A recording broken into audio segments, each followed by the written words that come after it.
Hello, Rob here from Flanagan Homestead in East Fork Christmas Tree Farm. I'm standing out on my farm in mid-June, actually June 16th to be exact, and I'm going to do some early season shearing earlier than I normally do.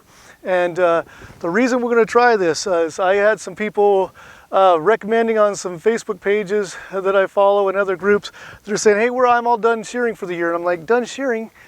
I can't even start yet. So historically here in the Pacific Northwest, we start shearing after the 4th of July, and we'll be shearing through July and usually early August, and depending on how many trees you have, it might be even longer. But we're usually done by then. But these trees, the limbs are still a little droopy, you can tell, because they haven't fully matured and extended out, and so usually we wait until they're done growing here, but there may be some benefits to shearing early. One of them is my blade. I have my Brush King 18-inch blade, 18-inch handle, which I prefer. Should go through this like a hot knife through butter, which actually when you keep it sharp, that's usually not an issue anyway, but it should go through really easy. But some of the other benefits that the people that have done this were talking about is when I get a tree that's ready to harvest, it's 7-8 feet tall. This one's even taller than that right now. If I take a knife and I take a knife to it, I've got this really, if it's a full tree, I got a really straight edge, and which that's great that you have a great shape, but it looks too manicured. Okay, but they're saying if I shear now and the tree is still growing a little bit, some of the branches will grow 1.5 inches or whatever, some of them will grow 1 inch, but they'll be inconsistent whatever the distance is. So even though we've got that nice shape, it won't look just an exact straight line cut down, so it'll look a little bit more natural. So that's one of the benefits that they're talking about. One of the other benefits that some are saying is the wound.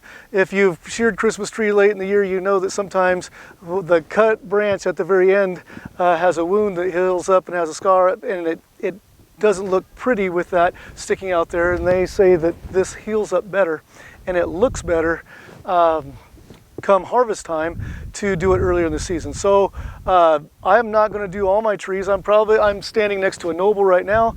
I'm probably going to do 4 or 5 nobles. I'm probably going to do a few grands today, and then this is my experimental year. I'm going to compare them to the trees that we wait another month to shear and see how they compare. So let's go get tree number 1 of the year done.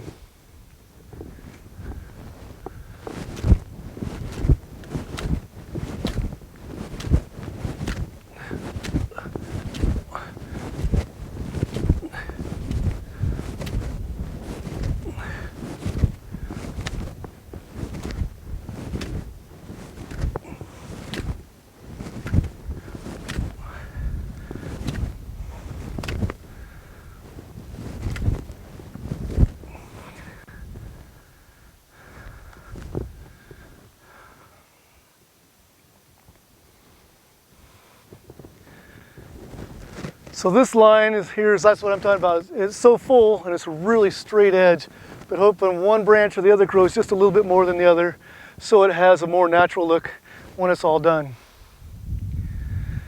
On a different side note, I'm so thick in here that I'm going to take my pruners and take some of these branches out here because this is just too thick in here, whereas it's a little more open here. On the nobles you need a little bit of openness.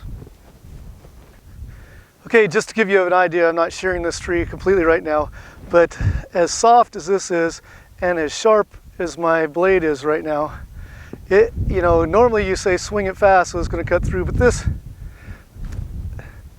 these branches are just ready to go with very little effort at all. So that is one of the benefits of being able to shear this time of year. Okay, I'm glad I came up on this tree next. I'm going to shear it, but the top definitely needs some work done on it. And we do not want to tie tops this time of year. So let me shear the tree and then I'll tell you why we definitely don't want to tie tops this time of year. At least not with the variety of trees I have.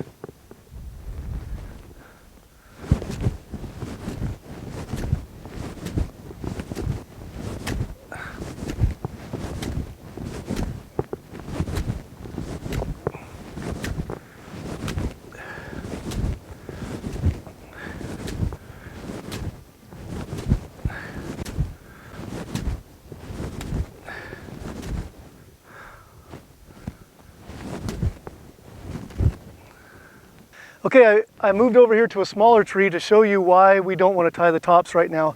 This one is just good to fit in the camera and I can talk behind it. So when we have a leader that goes like this to the side, we definitely want to tie it up. And so Barry and I normally take a stick, usually just fir that I cut, a 1/4 inch by 1/4 inch, and we twist tie it to the branch of the tree, and then we tie the leader to the stick, and then it grows up. And well, it's already grown up, and then as it hardens off in the end of the year, it stays straight, and we can take the sticks off and harvest, and they stay straight. But what happened in the past, one year Barry and I tried to do this a lot earlier when the leaders were still really pliable and they'd bend up easily. There's a special time of the year where they're not too hard and not too soft, or they're done growing. But we were tying them up, and what we did is, so just so you understand the growth of a tree, this, you can see the darker green in here. This is where the last year's branch ended, and there was a bud here, a bud here, and a bud here. So this branch did not grow at all from here. It's still the same length it was in years past. This bud here and here, these are all new growth, and cells are coming out and growing here. But it grows from the end of the old branch, but then the new cells are added here, and it keeps pushing the new tip further and further out.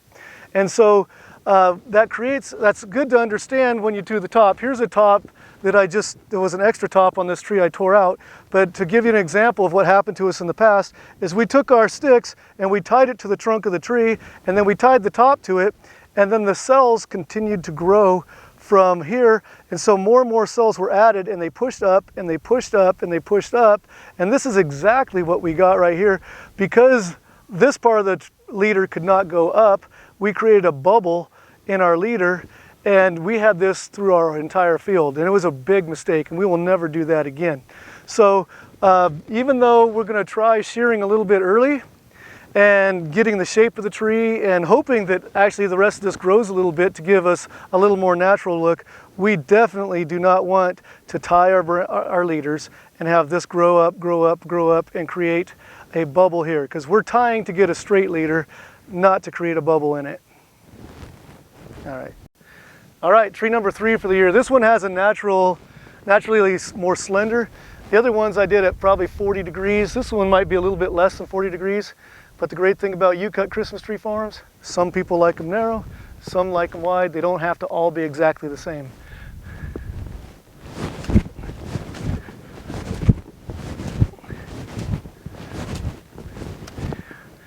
Tell my arm's not in shape. I'm already filling it in the forearm. I'm tree number 3.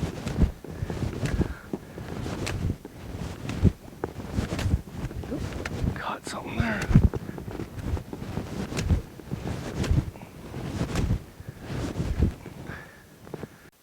Is it going?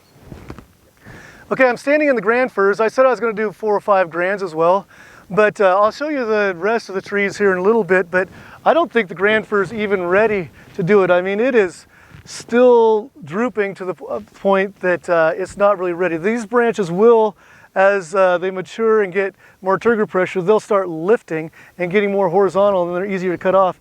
But these are so flat, I don't think these are ready. Even if I want to do these early, I might need to wait another week or 2. But I'm going to go ahead and do 1 just for experimental purposes. We'll see how this one does, and then I'll probably come back in a couple weeks and do an early cut in late June.